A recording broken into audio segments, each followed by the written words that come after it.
to Project Chana, the Jewish Women's Power Hour. Each Tuesday evening, we will strengthen ourselves and our homes to welcome Mashiach by learning our special mitzvahs of Kashrus, Shabbos, and Taras HaMishpacha. It says that when the Beis HaMikdash was destroyed, where did the Shechina go? It says the Shechina rests in the Daled Amos of Halacha. Wow, the Shechina is between me and you, and no wonder why learning these things is bringing Mashiach. We are going to begin with tzedakah and the Rebbe's kapitel. So please drop a coin in the tzedakah box if you have one. It would be great. And follow along on the screen. We're going to start with the Rebbe's kapitel. Shir Amalis LaDavid, Samachti ba'oimrim li, Beis Adonai Nelef, Oim Dais Hoyer Ragleinu Bisharayach Yerushalayim, Yerushalayim Havanuya Kir Shechobra Layachtav, Shesham Alu Shivatim, Shivteya, Edith li Yisrael, Lahoidis Lashem Adonai, Kishama Yashvu Chisais Lemishpat, Chisais Leveis David, Shalu Shalayim Yerushalayim, Yishlayu Ay Havayach, Yihishalim Bechelech, Shalva Barmanoi Sayach, Laman Achai Bereya Yadabra Nashalim Bach, Laman Beis Adonai Lehenu Avak Shatoiv Lach. Now we will say together Kapitel Chaf for the safety of the Yidden in Eretz Yisrael. May our learning tonight be a schus for all Yidden everywhere, and the hostages in Eretz Yisrael, that they should be safe and returned home immediately. Lam Natseach Mizmar LeDavid, Yan Chadinoi B'yim Tzari Yisagev Chashem Lehe Yaakov, Yishlach Ezra Chamikaidesh Umitzion Yisadeka Yizkar Kolman Chaysecha V'Ailascha Yidash Nesela Yitan L'chachel V'Vecha V'Chol Atzoscha Yamale Naranin Abishuasecha V'Shem Lehenu Niddah Yamale Adinoi Kol Mishal Yisecha Ati Yadati Ki Ashi Adinoi Mashicha Ya'anehu Mishmei Kotchay B'Gevurais Yesha Yaminai Ela V'Recha V'Ela V'Susim V'Anachnu V'Shem Adinoi Lehenu Nazkir Hema Karu V'Nafalu V'Anachnu Kamnu V'Nis Oidad Adinoi Hoshia Hamelach Yanenu V'Yom Karenu. If you would like to dedicate a night of learning in honor or L'ilay Nishma someone, please reach out to us at projectchanapowerhour@gmail.com. The email will also be posted below in the chat box. We invite you to send in any questions that come up during the classes, and the teachers will address them in the following weeks. Okay, we're going to get right into it and start with our first topic of Taras HaMishpacha. We're privileged to have Mrs. Chaya Klein. Mrs. Chaya Klein is editor of mikvah.org, admin of My Mikvah Calendar, and certified Kala teacher. Thank you, Mrs. Klein, for being with us tonight. Thank you very much for having me. I feel privileged to be here. Thank you. And good evening to all of you. Thank you for joining us for this third session on becoming Niddah. We hope that each of you were able to tune in to the first two sessions on becoming Niddah. And if you missed them, you may view them at any time at mikvah.org/power hour, one word. To quickly recap, the first two sessions clarified the many ways a woman can become Niddah. Number one, menstruation, your period, the most common way that a woman will become Niddah. Number two, hargosha, the distinct sensation that signals the start of your period. Number three, a bedika, the internal exam that we are halachically required to perform for A, to prove that bleeding has stopped and remains stopped. These are the bedikas that are performed for hefsek tahara and shavanakim to get to the mikvah. And B, for the bedikas that we perform to see if bleeding has begun. And these are the bedikas we're halachically required to perform on the onos prisha, the times of separation according to our mikvah calendar. Kinuach, wiping. Any wiping of private areas and anything seen requires a shaila. Childbirth or Rahman al-Islam, loss of a pregnancy. Gynecological exams or procedures.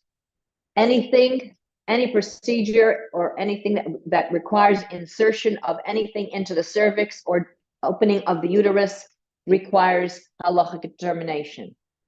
Dam basulim, bleeding of the hymen or first relations. I did not go into the details for that because this is a review for married women. However, if there are any newlyweds out there that are still experiencing any issues with the basulim, please consult your Rav and or your Kala teacher.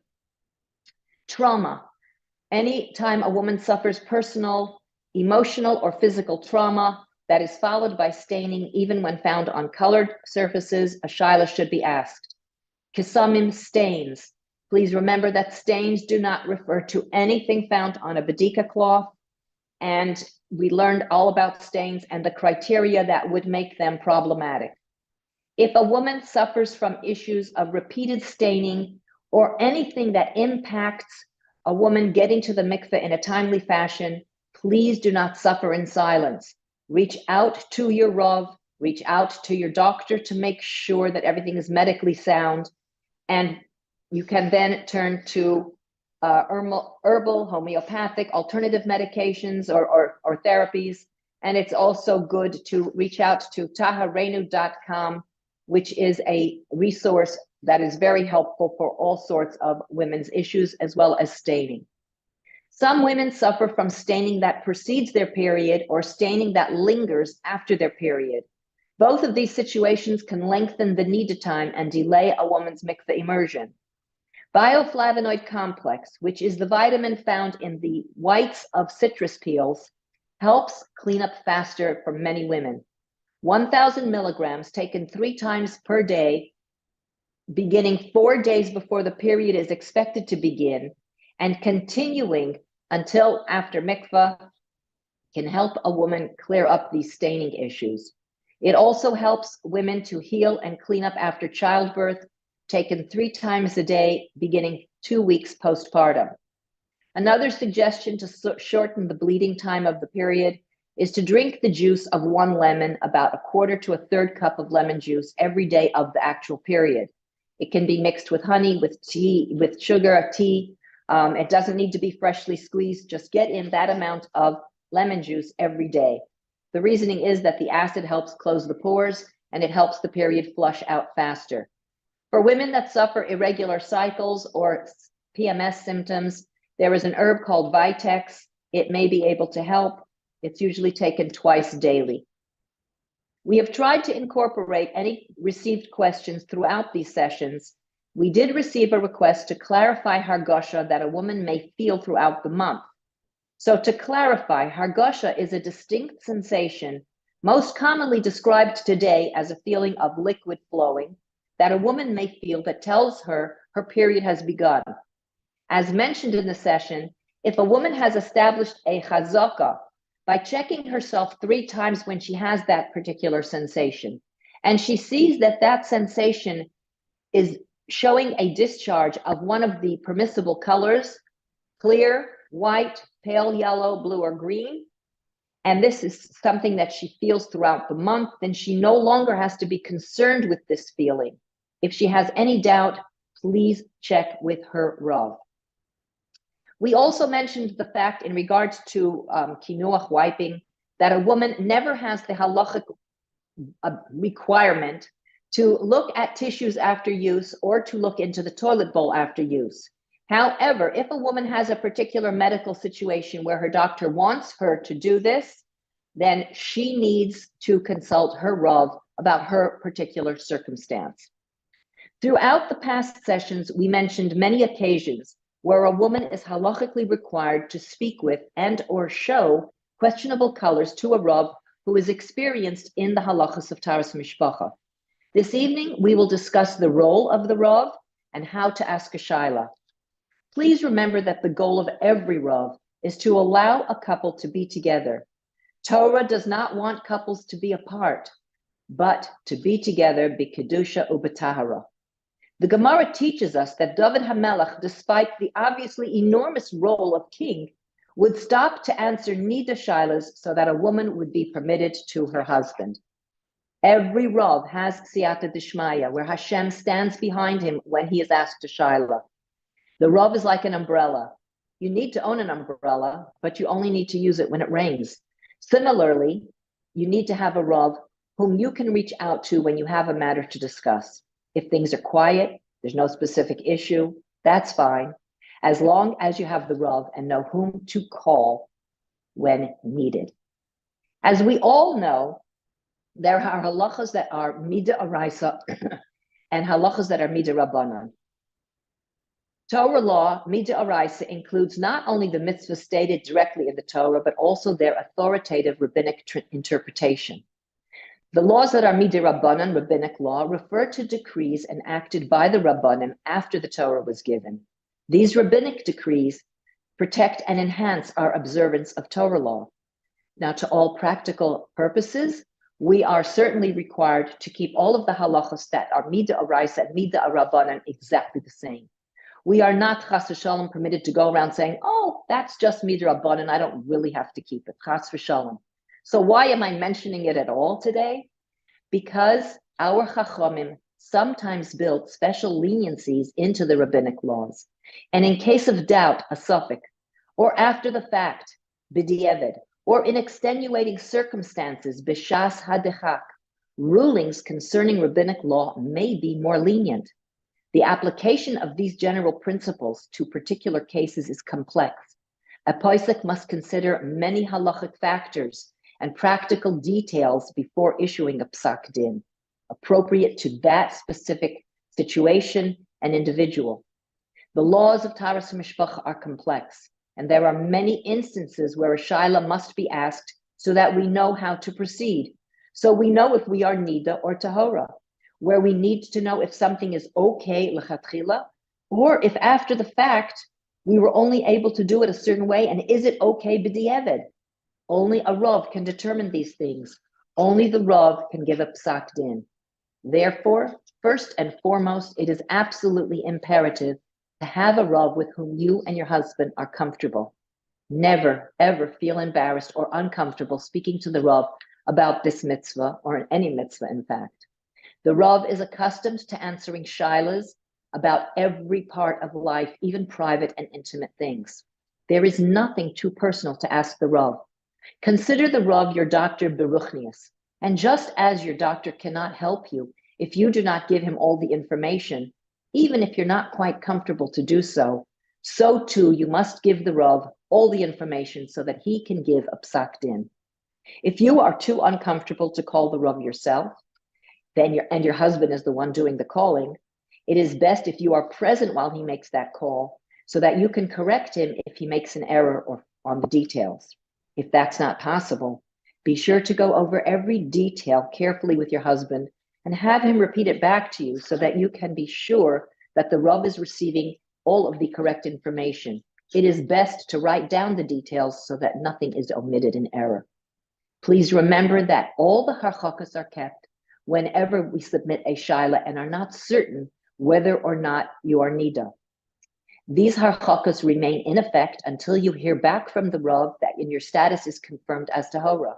During the waiting time, you do not declare yourself to be Niddah, but simply uncertain, awaiting a response from the Rav. If you are given a psak of Niddah, always remember to ask the Rav how to mark this on your calendar as a stain or as a re'iyah, which is like a period. It is vital to always submit shailas.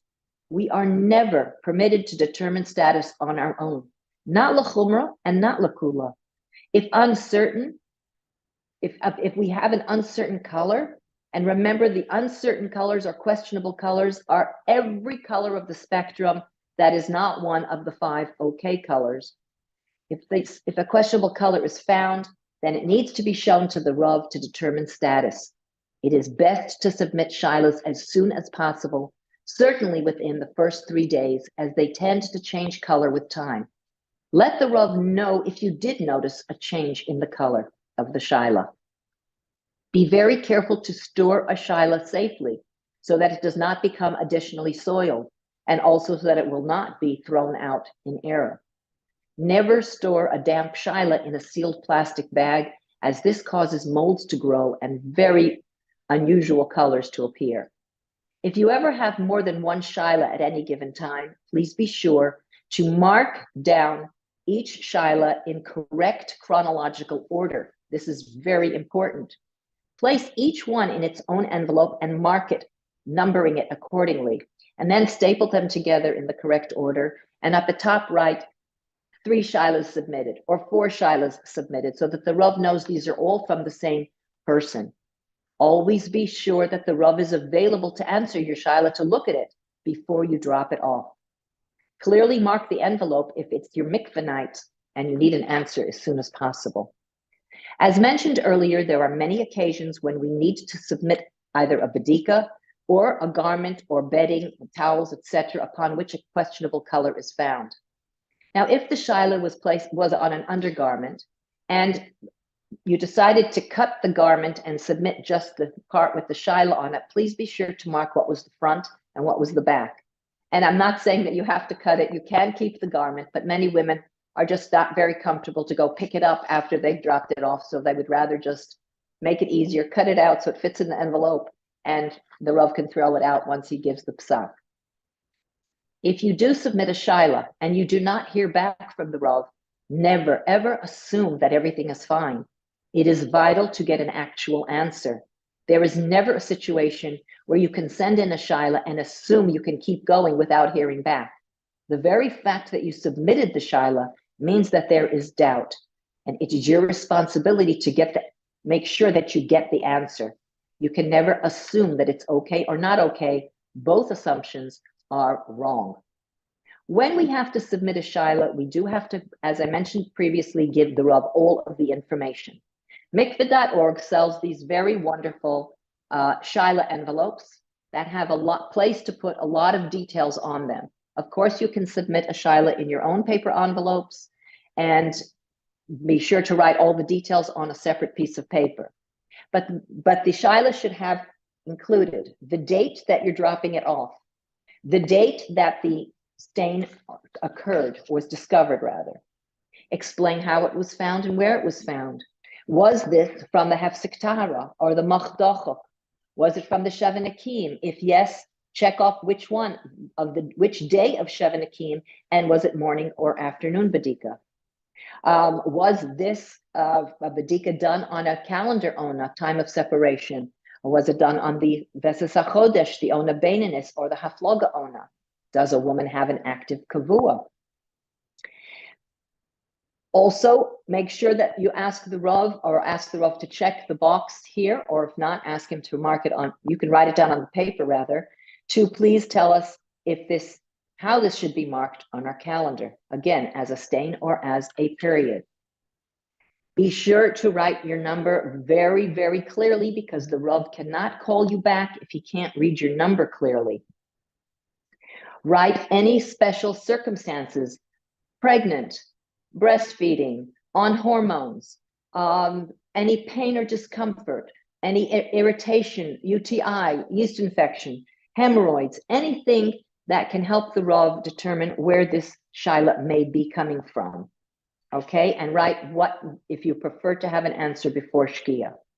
If you're calling the Rav with a shaila regarding something questionable, not everybody lives in close proximity to the Rav, and sometimes we call, then explain all of the details to the Rav as well. Advise the Rav on what color was this stain found. Was it found on white or colored garment? If it was found on a mixed print, how much was of the stain was found on the white? Was it minimum size of a gris, as we discussed, the size of a US dime, or larger? Was it found in your garments? Where in your garments? Was it found on a garment that you checked before putting on? Was it a garment that you may have worn when you were Niddah and didn't realize it was soiled when you put it away? Were you wearing well-fitted underwear that couldn't have moved aside, and was there anything questionable on those undergarments? Was it found on another surface? Was that surface makabel tuma? Was it found on a bedika cloth? And again, please remember, anything found on a bedika cloth, if you can see it, you cannot ignore it, okay? Was the stain red or black? Red stains, not on a bedika cloth, but on other external surfaces, has certain leniencies, but if it was black, those leniencies do not exist. Black of any size, if you can see it, you have to ask, you cannot ignore it. Also, let the Rav know if the stain can be ascribed to something else. Was there anything else that fits the color, size, or location that the stain was found? And this only applies if you're certain that it didn't come from, if you're not sure where it came from, rather. Tell the Rav what that source may be. Maybe you were working in the kitchen with food coloring, or the meat had, sometimes the red water from the meat or the chicken may have spilled on you. Were you holding a child that maybe had a bloody nose or a skinned knee? Did you have a wound elsewhere on your body that could have been scratched or bled? Was it found after a wax, a bikini wax, or shaving that it could have come out onto your garments? Do you have any sort of irritation or infection that could have caused it? Did you find blood in the urine and you after, or due to any hemorrhoids? And if a woman found blood after her uterus was removed, a Rav should be consulted. Now, we are human beings. I think I've mentioned that many times. And sometimes a stain or a shaila may be lost before we had a chance to take it to the Rav. Or if it was on a garment or linens, it may have accidentally been thrown into the laundry and washed before we could ask a shaila. But it's always worth picking up the phone, telling the Rav what happened, explaining what you saw, and asking the Rav if there's anything he can do. He will certainly do his utmost to help you out. If a woman has a shaila and expects her period soon, do not throw it away assuming that your period is going to begin momentarily.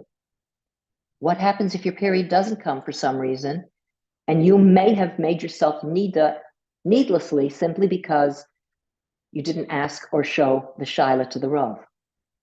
Remember that stains that are found on the body below the waist, where they could have come from private areas or on the fingers or hands after touching private areas, always require a shaila. Stains that are found after marital relations always require a shaila. First of all, a woman has an obligation to always inform her husband as soon as she realizes she became niddah. She should also inform him if she submits a shaila and is awaiting a response from the Rav. Please use technology for mitzvahs. Even if your husband is sitting right next to you, if it's not Shabbos or Yom Tov, send him a text of that you became niddah or that you submitted a shaila. And you can use a code word for it so that anybody looking over your shoulder won't know what you're talking about.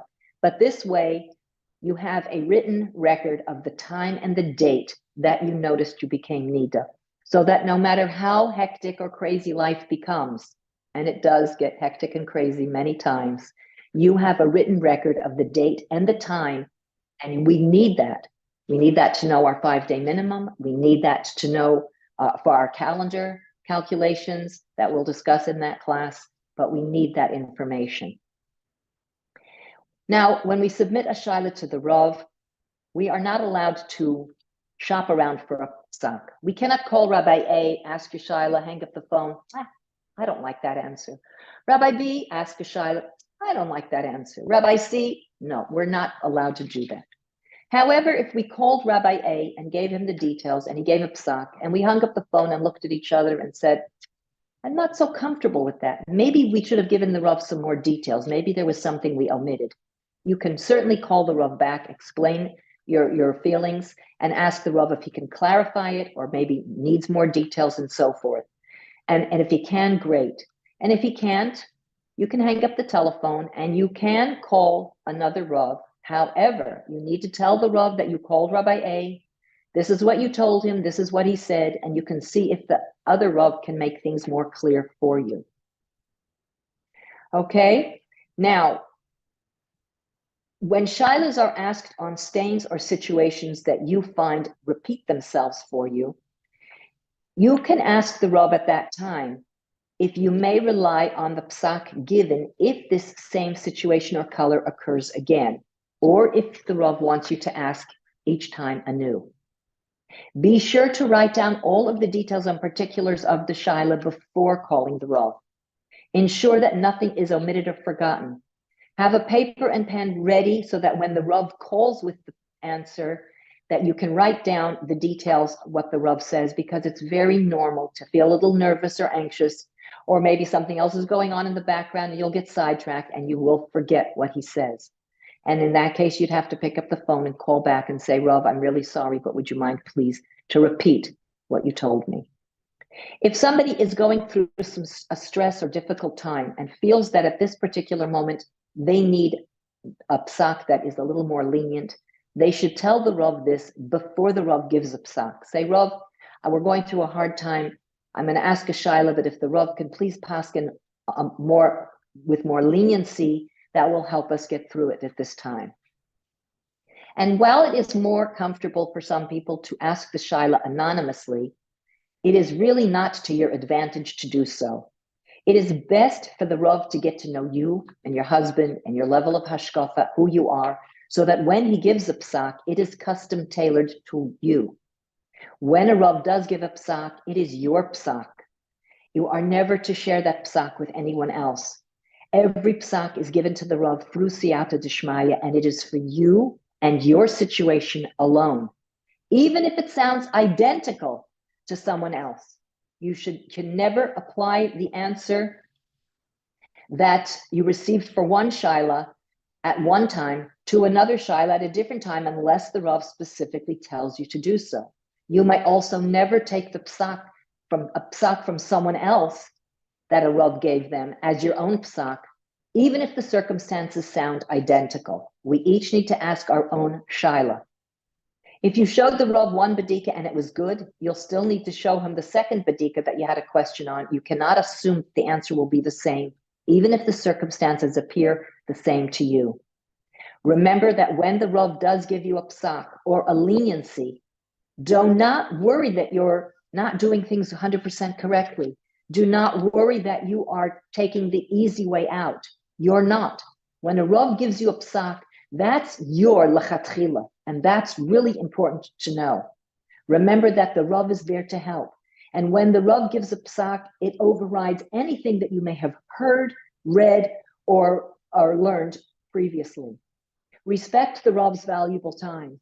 If you have something that will require a little more than a few moments on the phone, ask the Rav if you can schedule an appointment so that he can have the time to give you and you can have the time so that things are clarified.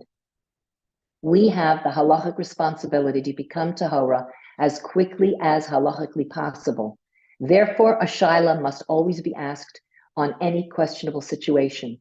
We are never to be lenient and assume it's okay on our own. We are never to be stringent and assume it's not okay on our own. We must always ask whenever any questionable color or situation is found. Thank you very much for joining us this evening. I hope that this session brought some clarity to submitting shilas to the Rav. May the schus of joining this wonderful initiative bring revealed blessings to you and your family. Good night. Amen. Thank you, Mrs. Klein, and thank you for your clarity. For our next topic of kashrus, we are privileged to have Rabbi Bell with us.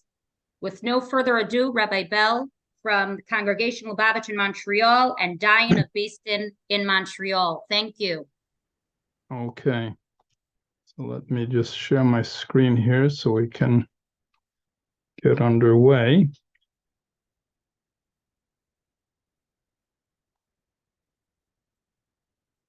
Okay, so this is week number 3. So I wanted to start off with just a couple of Inyane Hashkafa. I'll try to do this as much as possible, either some letters from the Rebbe or other sources.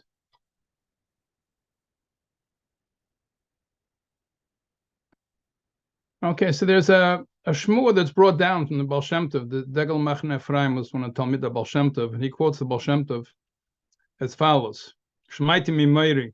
That's the way that Rabbi Yaakov Yosef refers to the Baal Shem Tov. The Yesh Bekisur Shal Shenshuva Shal Rambam Shesholchem V'dina Achas La Rambam V'chosem Al Shaila Zu Kemisper gives the number Yolamdenu Rabbeinu Me'achas She'ein Tchias HaMesim Meforish B'Teira Rak B'Shas. It doesn't say explicitly in Psukim that there's such a thing as resurrection of the dead. It only says in the Gemara. So they started saying maybe there's no such thing as Tchias HaMesim, and they started asking a bunch of theological questions to the Rambam. And the Rambam decided he's not going to answer this question. And he gave it to Tibun, the famous translating family, to answer them. And the answer was, he told them what he should answer them. And it's a very long, fascinating answer, but the part that's relevant to us, Midivreichem Niddah, that from your words, the way you're asking your question, Shatem Kefrim B'divrei Chazal, that you are denying the words of our sages, Im Kain, Leinis Hartem Achilas Isser Dvarim Tameim. So that means that you were not careful about eating prohibited foods. Vaseichel Badasha Lachem, Nasem Adomim Shal Treifas Visurim, that your intellect and your knowledge has been formed from the result, literally the blood of the non-kosher food, and therefore your intellect and your knowledge has also tilted towards the idea of impurity. That's how it was formed. So basically, the Rambam said, I really can't answer you because the state that you're in as a result of you eating non-kosher food. This is a letter I came across from Tafshim Mem Dalet. Just go through some parts of the letter. In general, he says that Rebbe wrote, it was a health issue in the family, and he says, in general, you have to keep mitzvahs for its own sake, but they're also a channel for bringing the brachas from HaKadosh Baruch Hu. So he said there are mitzvahs which have particular brachas. Okay, and when you need a specific bracha, then you should be even more careful about those. And when it comes to health, it's particularly important to be extra careful in regard to kashrus of foods and beverages. Interesting, by Mifsa Kashrus, the Rebbe said kashrus achilu shtia. And in addition, the Rebbe mentioned another general point, that since the family is one unit, then every additional effort on the part of the members of the family is going to have effect on everybody, the entire family, especially the one who needs it most. And needless to say, the Rebbe said, even though you're already careful about that, there's always room for improvement in all matters of goodness and holiness. And I think that's the idea of this series, that there's all people that are keeping kosher, looking to make sure to see what could be a positive way in which to grow, be more careful, and make sure that things have not been ignored. Okay? And Torah mitzvahs, they have to be done lishma, but it's also the channels to receive additional brachas from HaKadosh Baruch Hu. Okay, so this is a general overview. We'll be covering some other things about Basar b'chalav too, but we covered, this is where we are in, I guess, the first section, if you want to call it, about setting up the kitchen. And we're holding about various concepts. So once we get these concepts straight, I'm not sure we'll finish them today. We'll try, but when we finish them, we'll apply them to various things that happen in the kitchen, various appliances. So we spoke about Basar b'chalav, and just by the way, you cannot extrapolate from Basar b'chalav to other prohibited things, because sometimes Basar b'chalav is more strict, sometimes it's more lenient. And we spoke about general separating things. There was one question that was submitted about Balas Tshuva that doesn't really have a tradition. I had mentioned about how to treat parv. Do you have many parva? Do you have parva pots, and how many things to keep parv or not? And some people do have a lot of parv, some people don't. And I said, whatever you're doing, you're probably accustomed to, and changing to a different way would possibly make more mistakes. So it's the best to continue what you're doing. This is someone who really does not have milchik, but now the children want milchik. So what's the best way to proceed? So as I mentioned last week, when it comes to knives and cutting boards, I think that's really a must to have something parv. It's really asking for mistakes. Although it is possible to do it, but in an industrial setting, you do it because you don't want to be taking utensils from one kitchen to another, where you'll have a clear division between the milcha kitchen, the fleisha kitchen, and a camp, and different places like this. But in a home, I think it's a must. As far as other things are concerned, I would really say that what applies over here is the inyan of aseh l'charav, and in general, it's a tremendous matana Chazal gave us. We have in Pirkei Avos, but the Rebbe made it a cornerstone of being a chassid, that a person should have someone they consult with.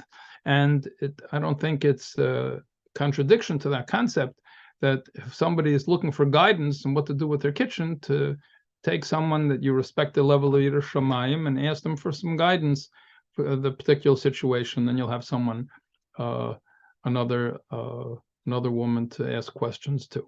I don't think there's any right or wrong way of doing it, but one should be consistent about doing it.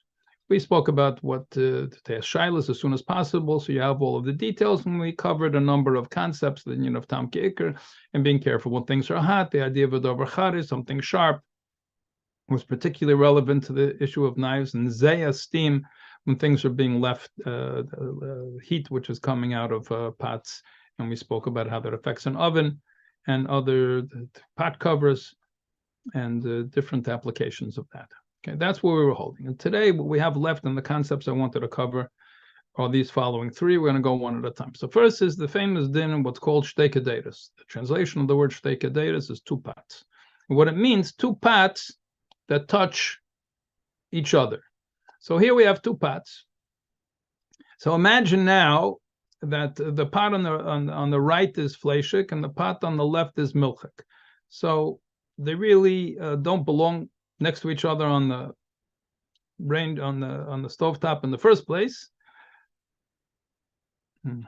I'll say there must be a way to prevent people from scribbling on the screen. Yeah, but I just don't know how to do that.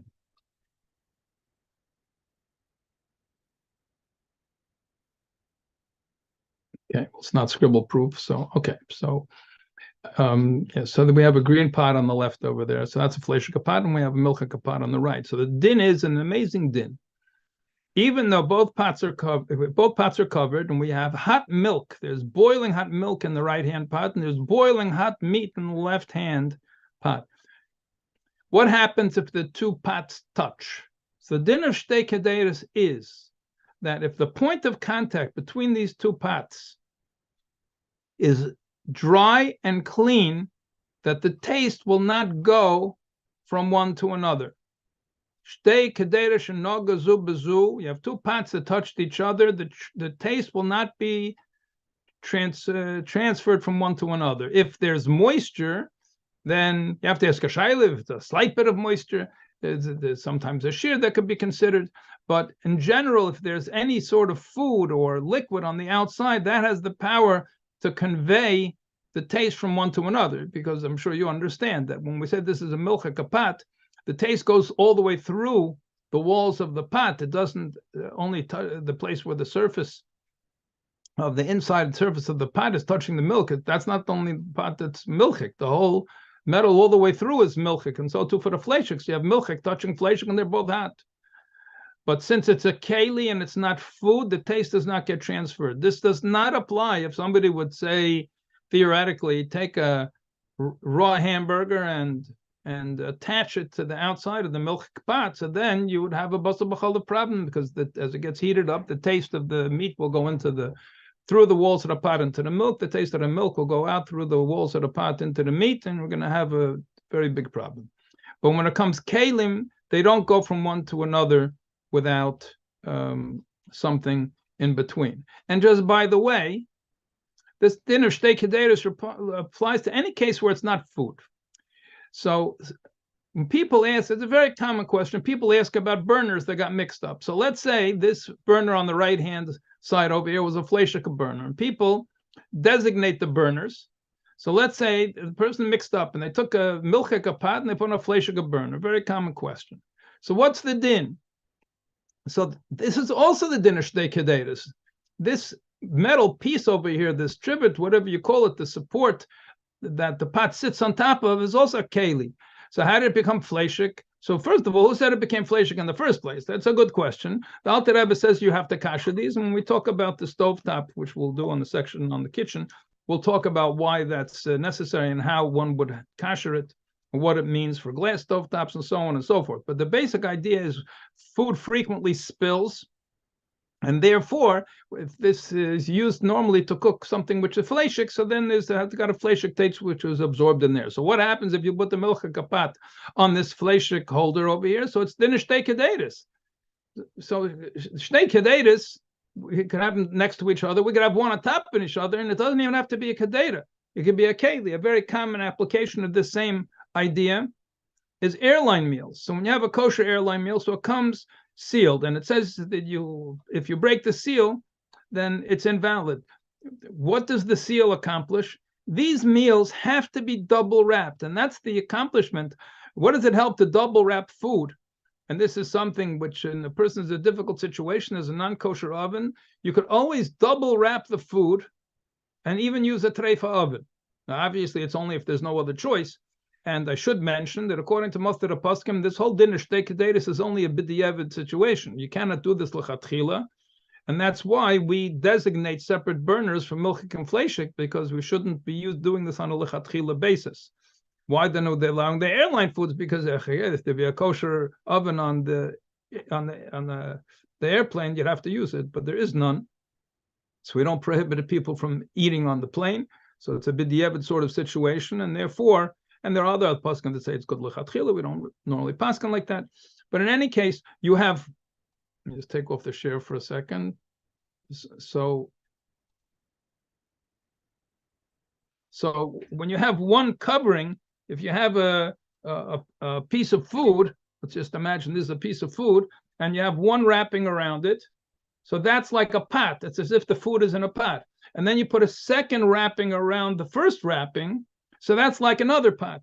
So in the point of contact between, let's say it's two pieces of foil, so the foil totally wrapped around is once, then you have another piece of foil totally wrapped around a second time. So then the point of contact between this foil and that foil, as long as it's dry and clean, then it doesn't matter that it's a non-kosher oven and there might be some sort of residue or steam or something which is contaminating, so to speak, the outer layer of foil.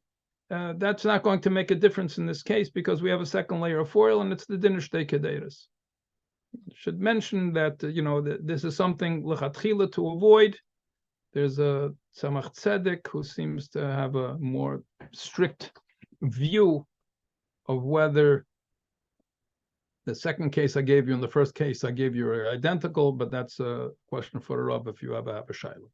So that's a din of shtei kederes, and when you're setting up a kitchen, and this is also just by the way, when we're talking about countertops and tables, when kalim get mixed up and somebody takes a hot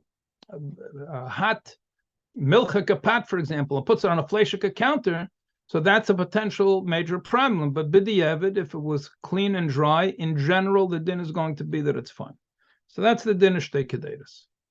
Okay, another one which I'm sure you're all familiar with. We all use this in Hilchos Shabbos, but it's worth reviewing because if shayla comes up in the kitchen, this is one of the factors that's going to be very important, and just another reason why you have to ask the shayla right away before it's forgotten. So a klirishin is the first vessel. So if you take a spoon and you put it into a pot which is on the fires, this pot, let's say this is chicken soup which is cooking, and the person put a milchik spoon inside. So if you want to know what problem this is a klirishin, because you put it straight inside the pot over there. It was a parva spoon. What's the din? So this is the classic case when we have a problem according to all opinions.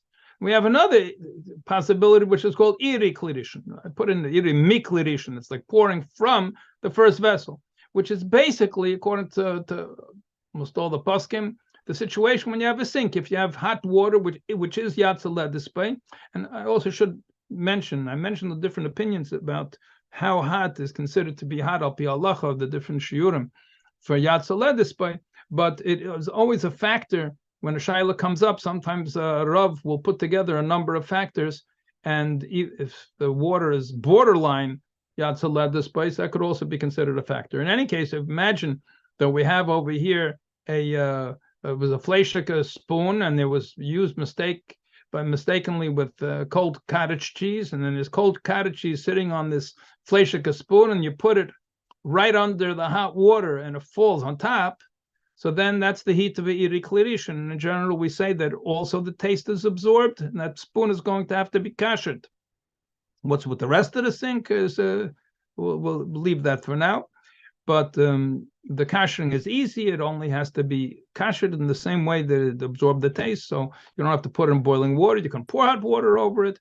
But anyway, that's a lower level of absorption. The klisheni is when you first pour it into the second keli, and then the keli goes inside. So here, let's say that this was by mistake. Here's a cup of hot chocolate, and it was cooked in a pot and poured into the cup. So the cup is a klisheni. And then after it was put in the klisheni, you took a spoon, you put it inside. Let's say by mistake it was a fleishika spoon. So then that's a big difference between case number one, you put it into a klirishin, and case number two, you put it into a klisheni. Even though there are many opinions, and certainly l'chatchila were machmar a klisheni, but b'diavad, there are many kulas, hefsed meruba, so that's a very, very important factor. Now, if you had that spoon sitting in the cup when you poured in directly from the pot, So then that would be iri klirishin. The fact that it's sitting in a klisheni, it didn't have time to cool off. The idea of a klisheni is that since the walls of the klisheni are cold, the walls of a klirishin are being heated by the fire, and they're adding the heat's coming from the walls of the pot into the food. Over here, the heat is going out from the food into the cup, which is why it's difficult to hold the cup, and you have a handle so you don't burn your hand.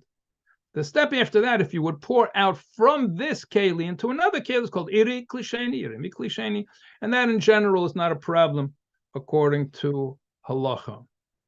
I don't know if, do I have another minute here or not? Yeah, I'll just mention this one last point. We have in the din of a klirishin, we have the issue of a dover gush. So we know in the previous case, when we took the, well, let's say we took the hot chocolate, it was in a klirishin, we poured it into a klisheni. Okay, so it has a different din. Let's say it was a solid food you took from a klirishin and put it in a klisheni. That's called a dover gush, a solid food. So here we have a hot potato with a hot piece of meat, and it was taken from the frying pan and now put in a plate. So do we say that this is a klisheni? So according to many opinions, this has the din of a klirishin, because since it's a solid piece of food, it doesn't cool off. All the heat is not going into the walls of the keli as it is by liquid. So according to many opinions, this has the din of a klirishin, and especially if you're going to use a knife to cut it, then it's even more so. But that's something which also has to be taken into account. So I guess we stop here. I think I've used up my time. Okay, And, thank you so we much, should have Rabbi. a good week. One last thing. I just mentioned Yeah. Hey Tavis. That I haven't mentioned about Hey Tavis, about Sfarim. That I haven't mentioned general about Sfarim. It's good to have halachos Sfarim in your house. And said that also that the Lashon, the language people speak, so the women would used to have books in Yiddish with the simple halachos in it. Today you have books in English. Many find Sfarim. Hatzlacha Rabba. Right. Thank you. Thank you so much for your time and your clear visuals. And for our next mitzvah of Shabbos, we have the privilege to have Rabbi Braun, Merid Asra of Crown Heights. Thank you very much for taking the time to be here. My absolute pleasure. Just double checking you can hear me. Yes. Okay, great. So we're actually starting a new topic tonight. Just before we start a new topic, I'm going to respond to two questions that came up in the last year. I know it was a long time ago. We had a Hanukkah break in the middle. But I'm going to respond to two questions on the topic of Niddah Shabbos Kiddush, a woman's topic, and then go into the topic of this week, which was Kiddush and Havdallah, this week and the next few shiurim. So there was a question. I'll read the question exactly the way we got it. If your match goes out in the middle of lighting Shabbos candles, what's the best thing to do? Should you just light another match? Should you ask your husband to light the match, or only use long matches, etc.? And that was basically the question. And the answer to that question, there's nothing wrong with lighting another match. So long you didn't finish lighting a Shabbos candle, there's no concern that you've accepted Shabbos. We spoke a bit about this, that lighting Shabbos candles is a form of acceptance of Shabbos. And whether it's the lighting or the bracha, which is why we make the bracha afterwards. But certainly when you're still in the middle of lighting, there's no problem. And you can still light as much matches as you want. There was another question asked, is there halachic backing for lighting only 2 candles when away from home, when people are traveling? And they usually light more because they light for their children. So many poskim say, this is something quite interesting, that although people have a meaning, they light a certain amount of candles, Shabbos candles, different people have different minhagim. I think the standard minhag today is basically that people light based on the amount of children, single girls 1, married 2, and then they add 1 per child. But they say when you're away from home, you don't necessarily have to keep up to it. It would be great to keep up to it, because probably you didn't intend that originally when you took upon yourself the minhag, that you'll do that even when you're away from home and you have difficulty with accessing candles. Certainly when people go to the hospital, for good reasons only, for having kids, and they light, we spoke about this, they could light electric candles. They don't even supply, not only they don't supply candles, but even electric candles, they only supply 2. So you're stuck, you can only light them whatever amount they have. But I will tell you something very interesting, that is an individual in Muncie that says that he was in Yechidus with the Rebbe, and they spoke about the idea, they had this idea after they got married, this couple, they're going to light a lot of candles. I don't know what the amount was. It wasn't based on the amount of kids, because there were no kids. This was right when they were getting married. And the Rebbe said that it's not a good idea. They wanted to have this gula to light extra candles. The Rebbe said it could be very difficult, and you start lighting a certain amount, and then you're traveling, you're away from home, and you can't light that amount. And it becomes a question of a neder, because you already took on a certain amount, and the Rebbe discouraged them from doing that. The Rebbe said if he wants to light, then take on to do it in the shul, to light extra candles in the shul to help illuminate the shul. So from the Rebbe, if the Yechidus is true, it's hard to know exactly what happened, and it seems like the Rebbe did believe that there's a concern that if you light a certain amount, so clearly if a person started lighting a certain amount when they're away from home also, they obviously have to stick to that, because that's for sure a neder. Because when you do a certain minik toiv, it becomes like a neder. And if a woman did not, there's room to rely on the fact that you didn't have a mind to do that when you're away from home. Best, of course, is to continue and be consistent lighting the same amount. I know many families, what they do is that if the woman can't light the requisite amount of candles that she normally does, at least she gets the husband who's at home to light for all the kids, which is a beautiful thing. And that's in response to the questions of last week. Let's go straight into it, to the topic. We spoke about Niddah Shabbos Kiddush, which is clearly a woman's topic. We're now talking about a mitzvah of Kiddush. Kiddush and Havdallah. There's a lot of similarities between the two topics. Similarity number one, they're both ways of bringing in Shabbos and sanctifying Shabbos. The other similarity is that there's a big misconception. Some people think that Shabbos count is a woman's mitzvah, and it's not. It's a mitzvah for everyone, but women are the ones that do the mitzvah. They have a special responsibility and a special schus, as we spoke in the previous classes. Similarly, some people might think that Kiddush and Havdallah is a men's mitzvah, but it's not. They might be the ones that practically do Kiddush in many cases, but it's a mitzvah equally for men and for women. So let's explore what this mitzvah of Kiddush is. It says in the Torah, in Aseres HaDibros, Zocher Yisiyam HaShabbos L'Kadsha, we have a mitzvah to sanctify Shabbos. The sanctification of Shabbos is verbally. We say certain things about Shabbos, saying that this is a beautiful, special, holy day. That's the mitzvah of sanctifying Shabbos. The Torah does not say to do it with a cup of wine. Chazal added another layer to this mitzvah, and they said that the Torah told us to sanctify Shabbos should be done with a cup of wine. It should be done in a cup of wine. It should be done right before a meal, and we'll talk about those halachos at later shiurim Kiddush Makam Suda. Now, this is something very, very interesting. The Alter Rebbe paskins that if a person davens Friday night Ma'ariv, they've already fulfilled the mitzvah of Kiddush, because you sanctified Shabbos in your Ma'ariv. You haven't fulfilled the rabbinic obligation. You're supposed to take a cup of wine with you, but you did mention the holiness of Shabbos, which leads to another interesting conclusion that some people want to take it a step further. If you say good Shabbos, you sanctify Shabbos. Just by saying the words good Shabbos, you said something special about Shabbos. Ladies that light Shabbos candles, and they say, especially according to our nusach, lahadlik neir shel Shabbos Kiddush, which was a Chabad nusach, so they said something holy about Shabbos. That was a form of Kiddush. In fact, saying lahadlik neir shel Shabbos Kiddush is even better than saying good Shabbos, because good Shabbos, he didn't say anything special. He just gave a bracha to be a good Shabbos. When you're saying Shabbos Kiddush, you're saying it's a holy day. Not only that, you're actually saying a bracha. You didn't just sanctify Shabbos with words, but you put it in the bracha. You didn't act, you're lighting candles to honor Shabbos, so it's a very, very powerful thing. And this has to do with, this is subject for debate if you actually fulfill the mitzvah of Kiddush.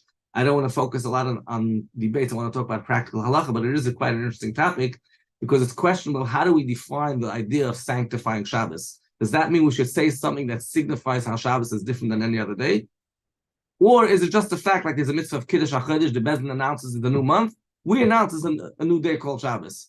If it's just about an announcement like Kiddush HaChodesh, so if I said good Shabbos, I announced it was Shabbos. I've done my job.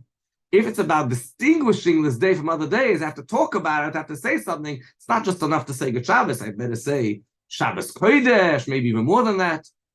And so I found a very interesting minig, and I'm just sharing it because it's interesting, that in Yemen, they had a minig in Teiman, that after lighting Shabbos candles, the woman would say, Baruch Mekadesh HaShabbos, without Hashem's name. After they made a bracha on the Shabbos candles, they would say Baruch Mekadesh HaShabbos.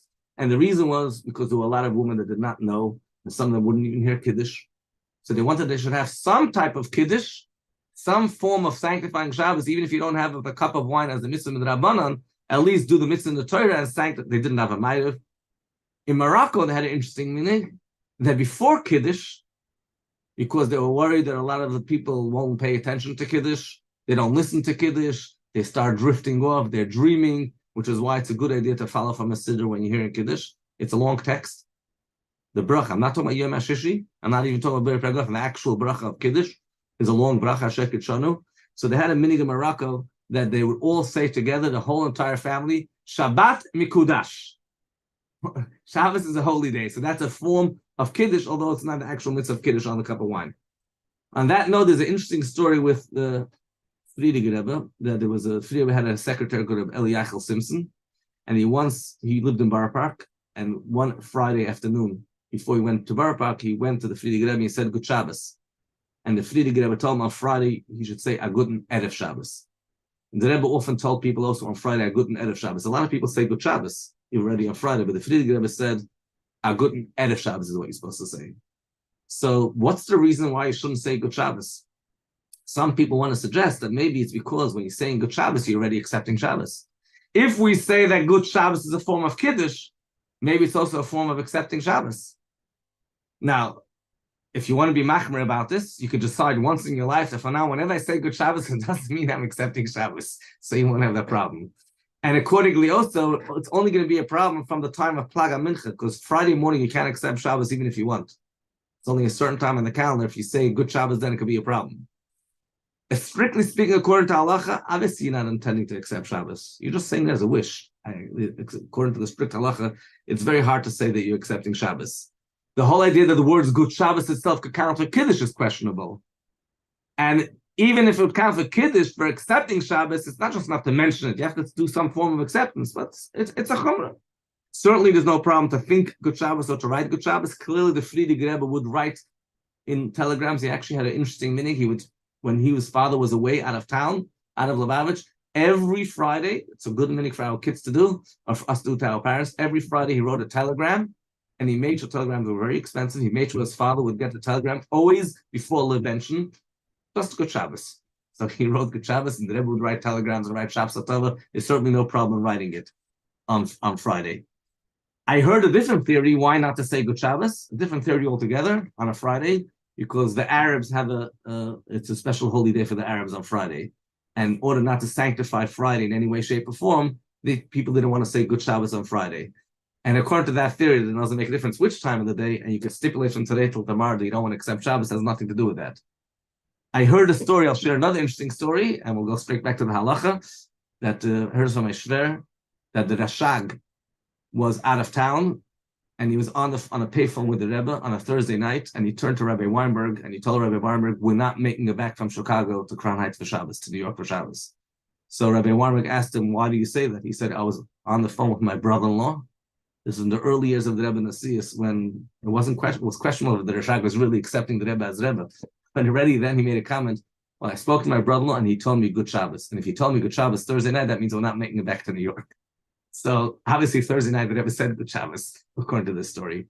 And I'm just putting it out there. It's an interesting thing.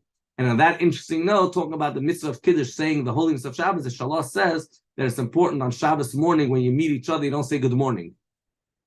You want to fulfill the mitzvah of Zachar Siyam Shabbos Lakache, sanctifying Shabbos. So every day say good morning or good night. Today you say good Shabbos. That's one way of sanctifying Shabbos. You'll be, every time you do, you're sanctifying Shabbos again. But the actual mitzvah of sanctifying Shabbos, we do in, like we said, in davening, and afterwards in Kiddush on a cup of wine. The same mitzvah applies on Yom Tov too. The difference is that Yom Tov, it's not a mitzvah in the Torah. It doesn't say in the Torah, Zachar es Yom Tov Lakacha. It only says Zachar es Yom Shabbos. Chazal made a rule for Yom Tov, but we should sanctify Yom Tov twice, both in davening and on a cup of wine. Now, we also have a mitzvah called Havdallah. Havdallah, there's a machlokes about Havdallah. Is the mitzvah in the Torah, when the Torah says to sanctify Shabbos, does that mean to sanctify Shabbos when it comes in and when it comes out? So we have to mention the beginning and at the end, which is what Havdallah is. Or no, the Torah's mitzvah is only in the beginning, and the Havdallah that we say when Shabbos comes out is only midrabanan. And this question is not resolved. So Havdallah remains in doubt. When we do Kiddush, we do a mitzvah in the Torah. The first time we sanctify Shabbos is mitzvah in the Torah. The rabbis added a layer of the cup of wine. Mentioning Shabbos when it comes out is an unresolved debate if we're fulfilling a mitzvah in the Torah or it's just a special thing from the rabbis. Why did the rabbis want us to mention in davening and on a cup of wine Havdallah? Because originally it made a rule it only should be in davening because people didn't have money to buy wine for Havdallah. Chazal wouldn't make a rule to do that. People didn't have money. Later, Klal Yisrael became rich, so he established the rule again on a cup of wine. They became poor again. They made it back. It should be only in davening. Then they realized it's keeping on changing. They said, you know what? Every time, depending on the economical situation, we're going to change the rules. Chazal made a rule. Well, from now on, it's always going to stay the same. We do both davening and in a cup of wine, and that became the rule. So we were talking generally about Kiddush. I want to talk now about women specifically. So women have the mitzvah of Kiddush the same as men. In the Shabbos, it's min haTorah. Yom Tov, it's midrabanan.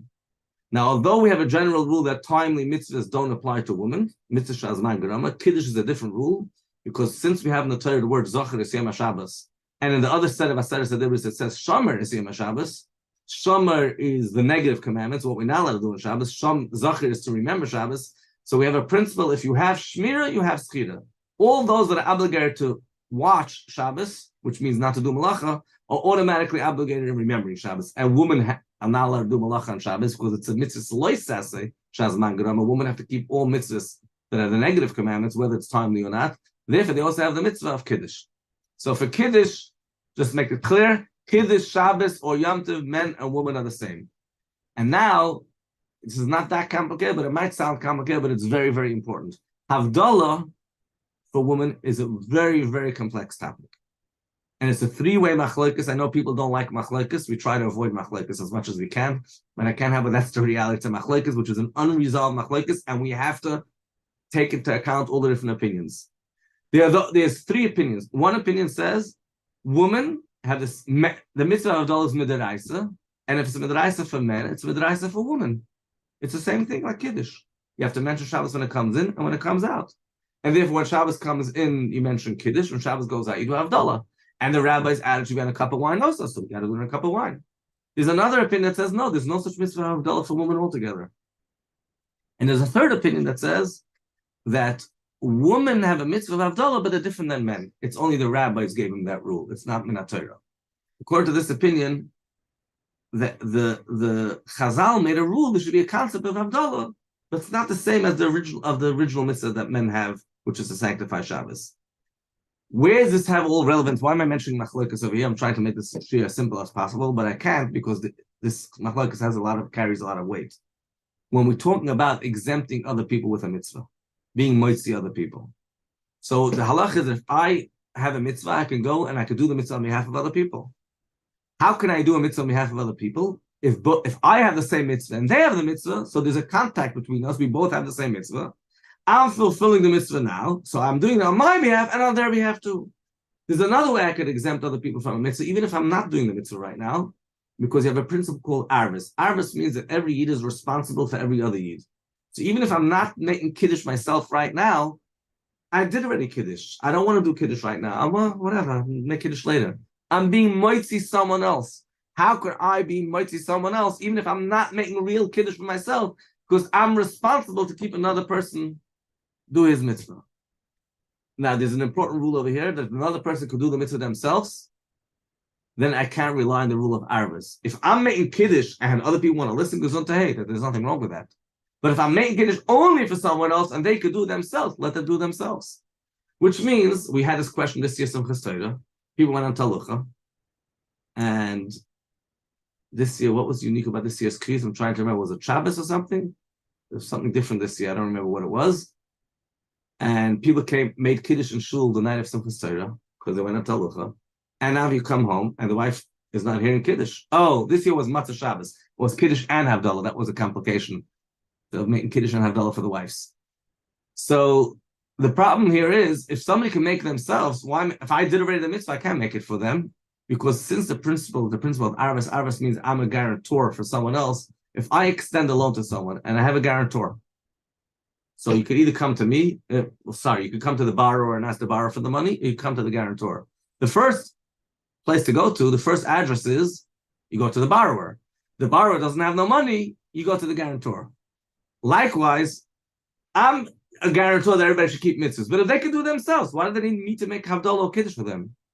So we have a principle that if somebody can make Kiddush themselves, not if I'm making Kiddush anyhow for myself, but if I did already Kiddush, I'm just doing it again. I made Kiddush in Shul, Yites Kislev, people were breaking in Shul. So the reality is that many men make for their wives Kiddush anyhow, even though the wives went to Bisrifka and they got a very good chinuch and they know how to say the words of Kiddush. And the reason why men make for them, because they don't want to drink wine. It's too hard for them. And that's okay, because it's the same idea. They can't do it themselves. What's the difference why they can? They can because they don't know how to read, or they can because they don't want to drink wine. That's fine. That's legit. But if a person could make their own Kiddush and there's nothing stopping them, you shouldn't really hear from someone else if the person already did his mitzvah. And here I'm coming to the idea of why it's a difference of the men's obligation and the women's obligation. So for a woman to make Kiddush for a man, generally speaking, if it's a mitzvah that a woman doesn't have that mitzvah, she can't do it for a man. If a woman wants to blow shofar for a man, she can't do it. She doesn't have the mitzvah of shofar. It's a mitzvah shazman gram. They've taken it upon themselves, but they don't have such a mitzvah. Kiddush, a woman could make for a man, because men and women both have the mitzvah of Kiddush. Chazal tell us we shouldn't paskin like that in practice. The lashon of Dal Rebbe is ein lahoidis kain l'shoyel halacha lamaisa. We don't paskin like that in practice, unless you have a man that's chas v'shalom in the hospital, is critically ill, and he wants his wife to make for him Kiddush, and you don't have any other choice. But stam azoi, we don't tell people that the wife should make Kiddush for the husband, because that creates a zilzul of mitzvahs. Imagine a man, he needs his wife to make Kiddush for him, well, you can't do it yourself. So that shows a disrespect for the mitzvah, and therefore we have a rule that women don't exempt men, but they could in theory. Havdallah is a bit more complicated. Havdallah depends if the woman have the mitzvah or don't have the mitzvah. We said there's a machlokes about that. And therefore, because there's a machlokes, so for a man certainly shouldn't hear Havdallah from a woman because there's an opinion that women are exempt from Havdallah. Besides from the fact that Bechlal is zilzul mitzvah, even with Kiddush we don't let that happen, only when you're desperate. So Havdallah is an extra layer. It could be women are exempt from Havdallah. There's also a problem on top of that if a man making Havdallah for a woman. So if you're making Havdallah for yourself, any Gesundheit, but a man would heard Havdallah in shul, whatever the case was, and now he wants to go make Havdallah for his wife. The problem here is if he's making Havdallah for his wife and he already did Havdallah, and there's no other men that are listening, according to the opinion that women are exempt from Havdallah, he's making a bracha levatala. He's making Havdallah for a woman. There's an opinion that women are exempt from Havdallah, which is why you might have heard this idea that there's some girls, seminary girls are going around and they're looking for someone to make for them Havdallah, because none of the girls want to drink their own Havdallah, and they can't find a man to make for them Havdallah because all the men made already Havdallah. I've had this shayla coming up many, many times. And you have to make their own Havdallah. Because according to halacha, a man can't make Havdallah for a woman unless they are men that are being goitzer right now. So Kiddush, a man could make again Kiddush for his wife. Arvus, you have a responsibility to make sure other people keep their mitzvahs. Havdallah is a machlokes if a woman have that mitzvah, and according to the opinion that they don't have that mitzvah, it's mamash like shofar, and which is indeed a case with shofar. When a man blows shofar for a woman, he doesn't make a bracha for them. Well, you can actually blow the shofar, but you can't make the bracha for them. They could make the bracha if they want, because women are allowed to make brachas and mitzvahs my grandma. But a man can't make such a bracha for them. We'll stop right here. We have more about this topic next week. Good night. Thank you. Thank you for a wealth of information and from so many sources.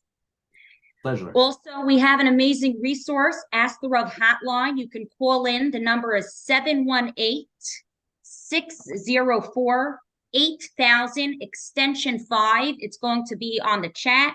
Operating hours are Sunday to Thursday, 11 a.m. till 10 p.m. and Friday is 9 a.m. till 1 hour before Shabbos.